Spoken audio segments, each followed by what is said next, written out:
British সরকারের ফরমাইশি রায় আপনারা মানবেন কিনা এটা আমাকে বলেন। লিটনের মুক্তি চান, মুক্তি মুক্তি মুক্তি চাই।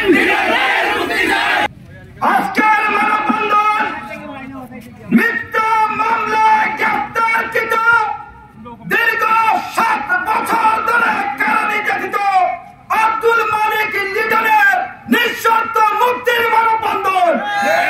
এই আওয়ামী লীগ প্রশাসন যে সন্ত্রাসী এই দল ছিল, এই আওয়ামী লীগের এই সন্ত্রাসীরা, এই আমার লিটন ছোট ভাই তাকে মিথ্যা মামলায় তাকে দীর্ঘ 9 বছর কারাগারে বলে যেসব আইনি ব্যবস্থা আছে আমরা ইনশাল্লাহ আমরা যে দায়িত্ব নিয়ে আমরা তাকে বার করার জন্য যা যা পদ্ধতি করতে ইনশাল্লাহ যে আমরা দায়িত্ব নিয়ে আমরা সব শেষ করবো।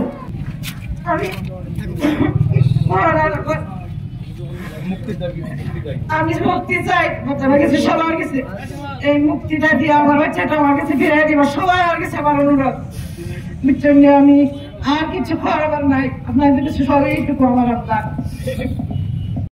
আব্দুল মালিক লিটনকে তার নবমার কুলে ফিরে ফিরে দেওয়া হোক, সেই দাবির রেখে এবং ডাকবাংবাসীর সকল দাবি দাবার সাথে এই আওয়ামী লীগ সরকার এই আব্দুল মালিকের মতো অনেক বিএনপি জামাত এবং ছাত্র নেতাদেরকে খুন রাজধানী করার জন্য এই পায়তারা করেছিল।